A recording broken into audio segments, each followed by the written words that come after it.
Hi all, എല്ലാവർക്കും LGS ടോപ്പറിൻ്റെ പുതിയൊരു ക്ലാസ്സിലേക്ക് സ്വാഗതം. അപ്പോൾ നമ്മളിപ്പോൾ ഡിസ്കസ് ചെയ്യാൻ പോകുന്നത് എല്ലാവർക്കും വളരെ പാടുള്ളൊരു ടോപ്പിക്കാട്ടോ, അതായത് കറണ്ട് അഫെയർ. പഠിച്ചാലും തീരില്ലാത്ത കാര്യം. അപ്പോൾ ഞാൻ വിചാരിക്കുകയാണ്, ഒരു ദിവസം ഒരു 10 ക്വസ്റ്റ്യൻ വെച്ച് നോക്കിയാൽ നമുക്ക് തീരുമോ എന്ന് നോക്കാം. ഇല്ലെങ്കിൽ നമുക്ക് ക്വസ്റ്റ്യൻസിൻ്റെ എണ്ണം കൂട്ടാം കേട്ടോ. നിങ്ങളുടെ അഭിപ്രായം എന്താണെന്നൊന്നും കമൻറ്റ് ചെയ്യുക കേട്ടോ. അപ്പോൾ 10 ക്വസ്റ്റ്യൻ ഉള്ളൂ. ഒരു ദിവസം 10 ക്വസ്റ്റ്യൻ മസ്റ്റായിട്ടും പഠിച്ചിരിക്കുക കേട്ടോ. കറണ്ട് അഫെയർ സെക്ഷനിൽ നിന്നും 10 ക്വസ്റ്റ്യൻ മസ്റ്റായിട്ട് പഠിച്ചിരിക്കുക. അപ്പോൾ ഇതിനു മുമ്പ് നമ്മൾ മോക്ക് ടെസ്റ്റുകൾ ചെയ്തിരുന്നു. അപ്പോൾ അതൊക്കെ അറ്റൻഡ് ചെയ്തെന്ന് വിചാരിക്കുന്നു. അറ്റൻഡ് ചെയ്യാത്തവർ അറ്റൻഡ് ചെയ്യുക. അപ്പോൾ ഇന്ന് ജസ്റ്റ് 10 ക്വസ്റ്റിനാണ് പറയുന്നുള്ളൂ. 10 ക്വസ്റ്റിനും എഴുതി പഠിച്ചു വയ്ക്കുക കേട്ടോ. അപ്പോൾ എഴുതി വെക്കുന്നത് നല്ലതായിരിക്കും. നിങ്ങൾക്കൊന്ന് റിവൈസ് ചെയ്യുമ്പോൾ പെട്ടെന്ന് ക്ലിക്ക് ആവും കേട്ടോ. അപ്പോൾ നമുക്ക് ക്വസ്റ്റിനിലേക്ക് പോവാം. അതിനു മുമ്പ് വീഡിയോ യൂസ്ഫുൾ ആയി തോന്നിയാൽ ഫ്രണ്ട്സിനെ ഷെയർ ചെയ്യുക, ലൈക്ക് ചെയ്യുക. ചാനൽ ഇതുവരെ സബ്സ്ക്രൈബ് ചെയ്തിട്ടില്ലെങ്കിൽ സബ്സ്ക്രൈബ് ചെയ്യുക. കൂടെ ബെല്ലൈക്കണും പ്രസ് ചെയ്യുകയാണെങ്കിൽ ഇനി ഞാൻ ഇടുന്ന ക്ലാസ്സുകളുടെ നോട്ടിഫിക്കേഷൻ ഡയറക്റ്റ് നിങ്ങൾക്ക് കിട്ടുന്നതായിരിക്കും. അപ്പോൾ നമുക്ക് ചോദ്യത്തിലേക്ക് പോവാം.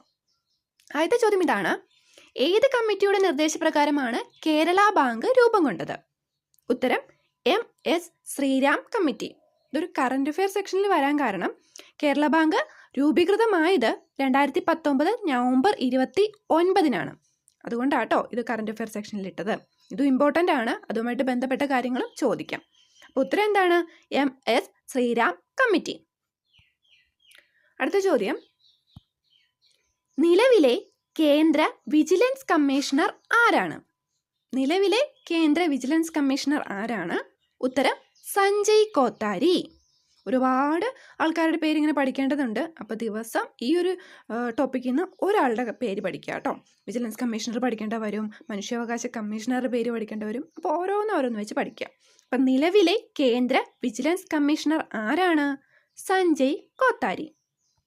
അടുത്ത ചോദ്യം: COVID-19 പശ്ചാത്തലത്തിൽ പ്രധാനമന്ത്രി നരേന്ദ്രമോദിയുടെ ആഹ്വാനപ്രകാരം ഇന്ത്യ ജനതാ കർഫ്യൂ ആചരിച്ചതെന്ന്?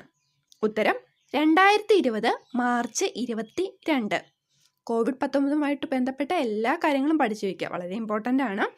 അപ്പോൾ ജനതാ കർഫ്യൂ ആചരിച്ചത് 2020 മാർച്ച് 22.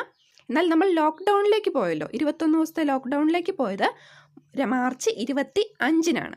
മാറിപ്പോയത് കേട്ടോ. ജനതാ കർഫ്യൂ മാർച്ച് 22-ഉം ലോക്ക്ഡൗണിലേക്ക് പോയത് മാർച്ച് 25-ഉം. നാലാമത്തെ ചോദ്യം: ഇന്റർനാഷണൽ ഷൂട്ടിംഗ് സ്പോർട്ട് ഫെഡറേഷൻ, അതായത് ISSR ബഹുമതിയായ ബ്ലൂ ക്രോസ് അവാർഡ് നേടിയ ആദ്യ ഇന്ത്യൻ താരം. എന്ത് അവാർഡാണ്? ബ്ലൂ ക്രോസ് അവാർഡ് നേടിയ ആദ്യ ഇന്ത്യൻ താരം ആരാണ്? Abhinav Bindra. Okay, international shooting sport ഫെഡറേഷന്റെ ബ്ലൂ ക്രോസ് അവാർഡ് നേടിയ ആദ്യ ഇന്ത്യൻ താരം അഭിനവ് ബിന്ദ്ര. അടുത്ത ചോദ്യം: കൊറോണ വൈറസ് വ്യാപനത്തിന് പശ്ചാത്തലത്തിൽ മൃഗങ്ങൾക്കായി ക്വാറന്റൈൻ ഏർപ്പെടുത്തിയ ആദ്യ ദേശീയോദ്യാനം? ഉത്തരം ജിം കോർബറ്റ് ദേശീയോദ്യാനം. വെറൈറ്റി ക്വസ്റ്റ്യൻ ആണ്. മൃഗങ്ങൾക്കായി ക്വാറന്റൈൻ ഏർപ്പെടുത്തിയ ആദ്യ ദേശീയോദ്യാനം ജിം കോർബറ്റ് ദേശീയോദ്യാനം. അടുത്ത ചോദ്യം: good economics four hard times എന്ന പുസ്തകത്തിന്റെ രചയിതാക്കൾ ആരാണ്? എന്ത് പുസ്തകമാണ്? Good economics four hard times പുസ്തകത്തിന്റെ രചയിതാക്കൾ ആരാണ്? അഭിജിത്ത് ബാനർജി, എസ്തർ ഡെഫ്ലോ. ഇവർക്ക് രണ്ടുപേർക്കും 2019 സാമ്പത്തിക ശാസ്ത്രത്തിനുള്ള Nobel prize കിട്ടുകയുണ്ടായി.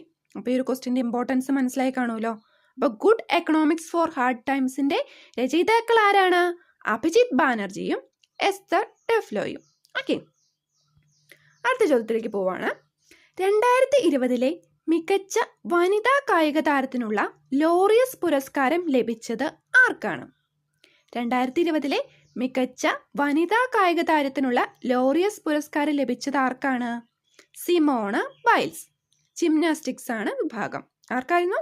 Simona Biles, gymnastics. അടുത്ത ചോദ്യം: SP ബാലസുബ്രഹ്മണ്യത്തിന് പത്മശ്രീ ലഭിച്ച വർഷം ഏതാണ്? 2001. ഒരു കറണ്ട് അഫെയർ ആവില്ല, പക്ഷെ എന്തുകൊണ്ടാണ് ഇതിൻ്റെ ഒരു ഇമ്പോർട്ടൻസ് തന്നെ? അദ്ദേഹം 2020 മരണപ്പെട്ടത്. അതുകൊണ്ടാണ് ഈ ഒരു ക്വസ്റ്റ്യൻ വന്നത് കേട്ടോ. SP ബാലസുബ്രഹ്മണ്യത്തിന് പത്മശ്രീ ലഭിച്ച വർഷം 2001. അദ്ദേഹത്തെ പറ്റി കുറച്ച് കാര്യങ്ങൾ പഠിച്ചു വെക്കുന്നത് നല്ലതായിരിക്കും.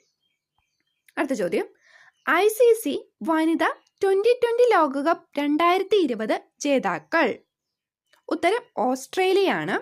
കൂടാതെ ഈ ഒരു മത്സരത്തിന്റെ ഫസ്റ്റ് റണ്ണറപ്പ് എന്ന് പറയുന്നത് ഇന്ത്യ ആയിരുന്നു. അതും പഠിച്ചു വെക്കണം കേട്ടോ. അപ്പോൾ ജേതാക്കൾ ഓസ്ട്രേലിയയും ഫസ്റ്റ് റണ്ണറപ്പ് ആരായിരുന്നു? ഇന്ത്യ. കൂടാതെ ഈ ഒരു മത്സരം നടന്ന വേദി എന്ന് പറയുന്നത് ഓസ്ട്രേലിയയാണ്. അടുത്ത ചോദ്യം, 2020 ചെസ് ഒളിമ്പ്യൻ സംയുക്ത ജേതാക്കളായി പ്രഖ്യാപിക്കപ്പെട്ടത് ആരാണ്? ആരായിരുന്നു? ഉത്തരം ഇന്ത്യയും റഷ്യയുമാണ്. കൂടാതെ ഇന്ത്യക്ക് ആദ്യമായാണ് ചെസ്സിൽ ഒളിമ്പ്യാഡിൽ ഒരു സമ്മാനം കിട്ടുന്നത്, ജേതാവാകുന്നത് കേട്ടോ. അതുകൊണ്ട് ക്വസ്റ്റ്യൻ ഇമ്പോർട്ടൻ്റ് ആണ്.